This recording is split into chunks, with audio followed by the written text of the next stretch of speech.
The last couple of weeks, why are we talking about finances? Why are we talking about a recession? Why are we talking about being blessed in recession? Well, simply because of this, that we live in a very interconnected world.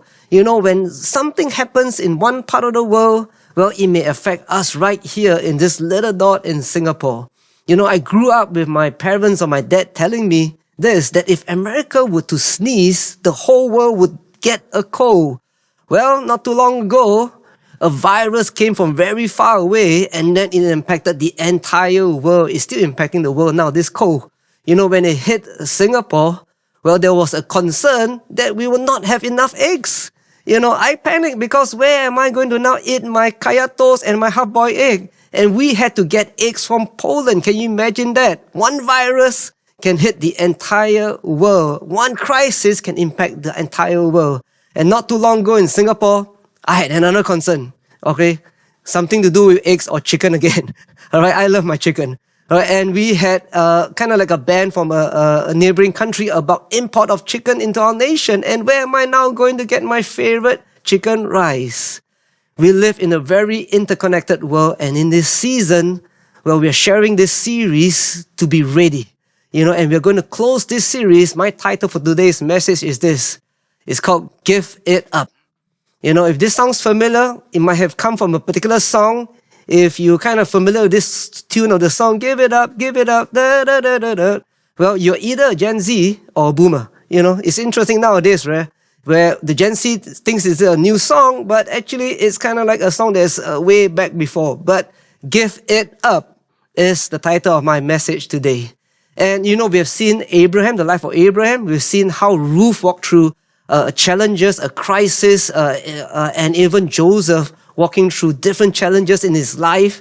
Well, we're now going to look at what happened in the early church and learn from them how to respond if we are going through a financial crisis or we are going through a famine. Well, the early church themselves went through a famine.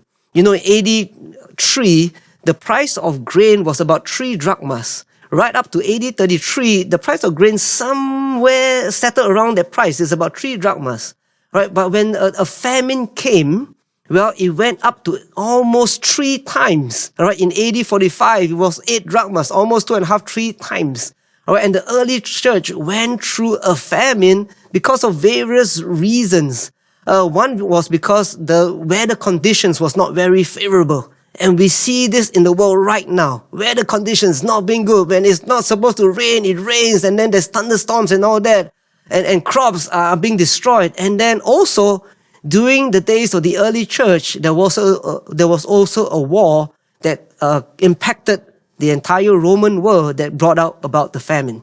So the early church had to walk through a famine. Well, this is, I believe, the way of God, whereby He tells us that even though we walk through the valley of the shadow of death, we should not fear any evil, right? Because He is with us. His rod and His staff comforts us. That more often than not, God will direct us to walk through a crisis, to walk through a famine, rather than taking us out of it. Right? So the first point is this: the early church, why did they go through a famine? Because of the interconnectedness of the entire Roman world. The other thing is this: the early church wasn't surprised by it because Jesus spoke about it. In Matthew 24, verse 7, it tells us here, nation will rise against nation and kingdom against kingdom. There will be famines and earthquakes in various places. Jesus already told us what will be happening even in this day, this time, and this age. He probably can say, I told you so. Just this week, I had the privilege to take a flight out. I'm not sure how many of you have already started traveling. I flew out to the nation of Indonesia, literally to Bali. All right, it wasn't for a vacation. It was for our Southeast Asia Build Conference. And so I had the opportunity to fly. And while booking our flights, the airline, after a couple of weeks, they changed our flight timings. All right, so they made one change. Then I discussed with the guys we were traveling with. We were okay. And then we kept to the flight timing. So this was on the day we were flying out, just last Monday. All right, our flight was supposed to be in the evening, close to 6 p.m. in the evening. And then I get this message from the airline in the morning telling us that my flight from Singapore to Denpasar, Bali has been changed to 9 p.m. All right, so what to do? All right, they changed our flight. We braced ourselves. We settled for the change. And then so we went there, had an early dinner, and then went to the airport, check in. And while waiting for the flight, guess what? They made another change. The flight was pushed from 9 p.m. to 10 p.m. And then finally we got onto the plane, and this is me and Jeremy sitting there on the plane, and this was something like 10:20 p.m. Right? When the flight finally took off from Singapore, I think it was like another half an hour later, the taxiing was so long, I leaned over to Jeremy and said that, hey, are we actually flying or going by road to Bali? Right? So eventually we took off. All right, and guess what? There was actually 3 of us that was traveling together. One guy wasn't there because in the first change that this airline made with the flight timings, this guy decided to get a refund and he booked his flight with another airline. Well, this dude had prophetic discernment. He actually told me after this, after he did all of that, he didn't tell me earlier. He didn't tell me and Jeremy earlier. He said that, you know what, because I feel that they might do it again. I wish I had his prophetic discernment. Well, you know who you are. You should have told me earlier. All right, and you can be like Jesus to say that I told you so. But also, well, the early church had prophetic discernment of a famine that was coming. All right, in Acts 11:27, it tells us this: during this time, some prophets came down from Jerusalem to Antioch. One of them, named Agabus, stood up and through the Spirit predicted that a severe famine would spread over the entire Roman world. And this happened during the reign of Claudius. And if you were to remember, if you've been following our series from our church, that somewhere in August, Pastor Joey kicked us off in a series on Ephesians 6, talking about evil days ahead. All right, if you go and re-watch this message again or re-watch the entire series, he told us this: his intent is not to scare us, but actually to alert us, to prepare us, to ready us for what's ahead.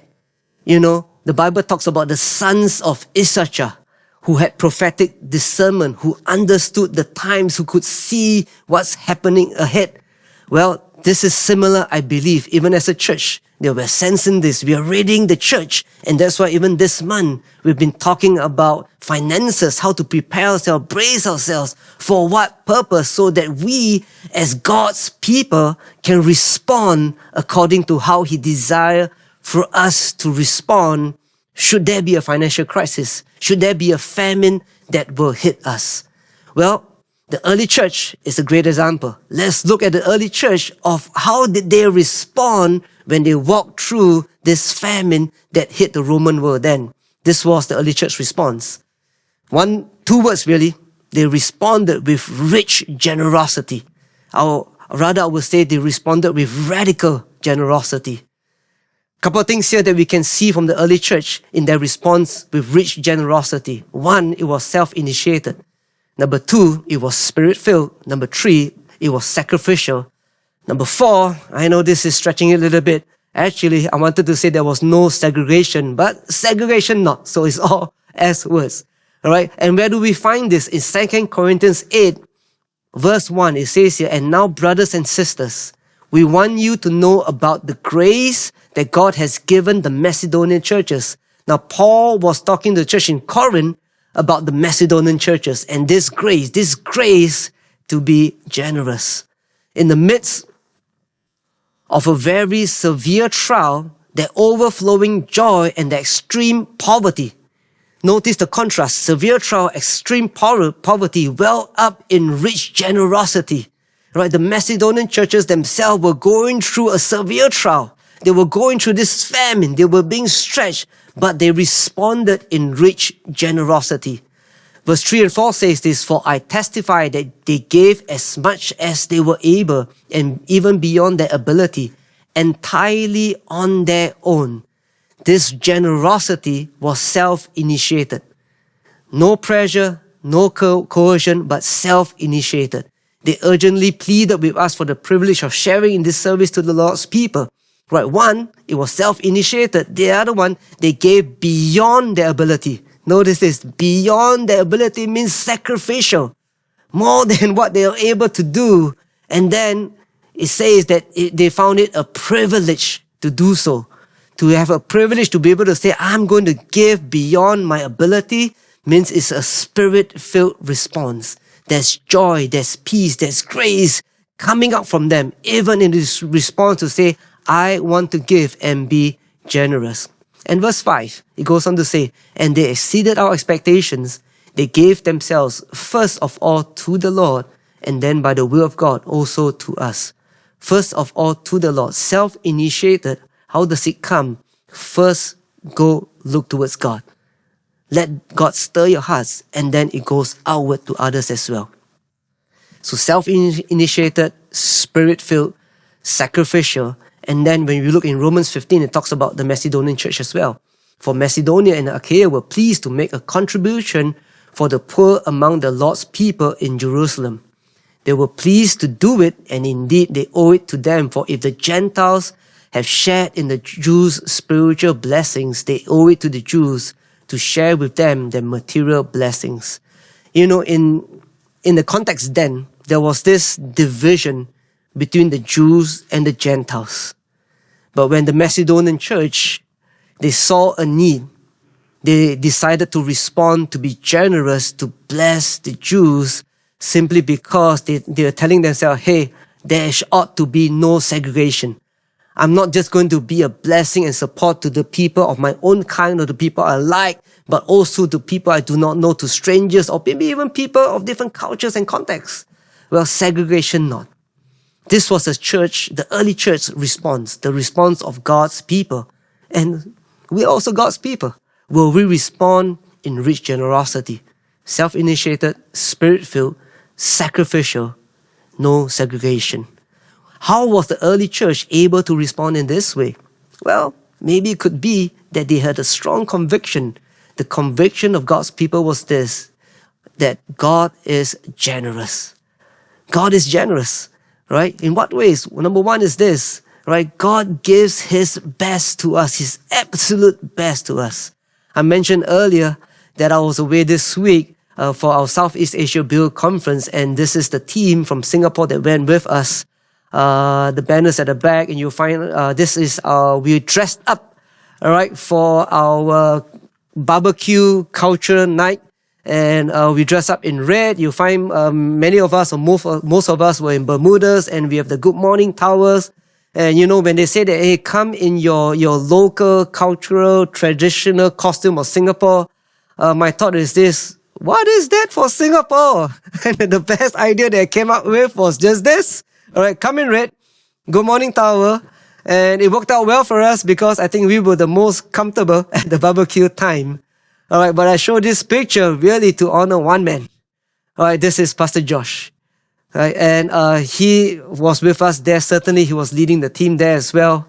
And you know, whenever you hear Pastor Josh unpack the word, preach the word, teach the word, he will always bring it down to the person of Jesus. In Romans 8:31, it says here, what then shall we say in response to these things? If God is for us, who can be against us? In verse 32, God, who did not spare His own Son, but gave Himself up for us all, how will He not also along with Him graciously give us all things? All right, always remember Jesus, or always remember what God did. God gave of His own Son, His very best to us. And I believe that's why the early church was able to respond in rich generosity, because they were convicted about God's generosity. He's given us His best. He continues to give us His best. God also gives in abundance. This is a picture of my family. Right there in the center, the man next to me is my dad. And then the rest of the guys are standing on one side of the photo, on my left. In the picture you're looking, it will be to your right. All right, is my nephew and then my brother-in-law. Then on the other side, next to my dad in the center, is my niece, my mom, my sister, and my wife, Ross.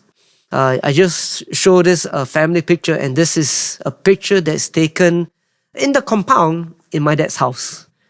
All right, and this is a man that I would like to honor. I was wondering whether it's okay to do it, but I think it's okay because he's my father, but also because I've seen this in his life, whereby my dad is a very generous man.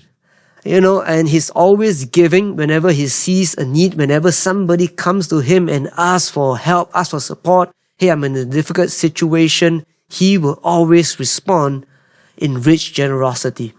I still remember a time whereby my dad kept giving. And, many times, the reality is this, not all the money comes back.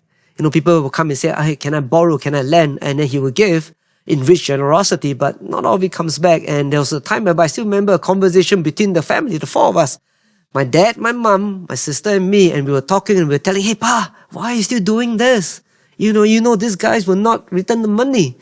Right? And my dad just basically said that, hey, yeah, God has been good to us. I just want to be a blessing. And with that, well, I believe I've seen the fruit of the verses I'm going to read to you even after this through the life of my dad. It says here that God is able to bless you abundantly. Do you believe that? So that in all things, at all times, having all that you need, you abound in every good work. Right, as it is written, they have freely scattered their gifts to the poor, the needy. Their righteousness endures forever. Well, when I saw this verse again, I paused for a moment and looked at it, and maybe we all ought to take time to look further just at this verse. Right? They who have scattered their gifts to the poor, being generous to the poor, their righteousness will endure forever. You mean being generous is connected to being righteous? Well, because I believe it is, because being generous is the spirit of Christ. Right? And verse 10 says this, now he who supplies seed to the sower and bread for food will also supply and increase your store of seed and will enlarge the harvest of your righteousness. God is the one that will bless us. If we are prepared to be a blessing, he will supply back. He will give us back abundantly. Verse 11 says this, you will be enriched in every way so that you can be generous on every occasion, and through us, your generosity will result in thanksgiving to God. Well, I believe this is the conviction of God's people. God is generous. He gives his best. He gives in abundance. God gives also that we can give. While on my trip in Bali, I apologize most of my stories about what happened in Bali because I think it was so impactful for me in a different way. The conference was awesome. I received a lot out of it during the time of the conference. But personally, this was what happened to me. I fell sick. I had the flu, but I was coughing. And then I decided, hey, I better make sure that it's not COVID. So I text Art, and this is the text message. I asked him, hey, do you happen to bring any ART kits? All right, I'm not feeling too good. Just want to make sure it's not COVID. And so Art passed me some. He brought it into my room. And then immediately when I took the kit, I opened up to test. Guess what? Has this ever happened to you before? That little tube thingy that has the liquid in there, it was empty. Oh my gosh. So I had to bring back another kit to me for me to test. And thankfully, I tested negative. It was just a really, really bad cold and flu that I had. All right. And then after coming back, I asked Art, hey, can I just pay for that 2 kits that you gave it to me? And then Art's response was, no need to pay, happy to be of help, right in the middle there. And then my response was, hey, cannot lah, no, I took your kids, no, not 1 but 2. And this was Art's final reply to me. He says this, just pay it forward, Pimak. It's all good, not on our side. Just pay it forward. Now I've been blessed so that I can be a blessing. Blessing comes in so many different ways.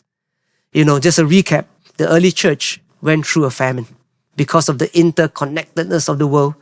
Right? Jesus spoke about it. Well, they had prophetic discernment or prophetic insight. We as a church today, well, we are interconnected all over the world. An interconnected world need an interconnected church. Right? We know that Jesus has already spoken about, hey, do not be surprised. Nations will go against nations. Famines may come. Also, we have people who have prophetic discernment. We have already been encouraged. Ephesians 6. Right? Evil days ahead. Now we're being encouraged again in this month talking about finances. Why? Because I believe it is something that God is setting up for the people of God to respond in rich generosity. That it will come self-initiated. It will be spirit-filled. It will be sacrificial. There will be no segregation. We will give. We'll be generous no matter who it may be. Whenever God stirs us to do it. And simply because of the conviction that we will have that God is generous. He gave of His best. He gives in abundance. And ultimately, God gives us so that we can give. So give it up. It's a title for us. I have for us today. Give it up. In what ways? Number one is this. First, give it up. Give it up to God. Seek Him first. Give it up. If you're going to be generous, it's because of how He's directing you or because He has been generous to us. Give it up. Number two is this. Well, simplify. All right, are you ready to give things up so that you can be generous? Maybe it can just begin with giving up one coffee in a week. If you do that, you already have one coffee in your hand that you can be a blessing with. Simplify. You know, COVID has taught us this, that we really do not need a lot of things in our lives. Recently, I thought that, hey, I think I need to have a new sweater. And then God prompted me. Really?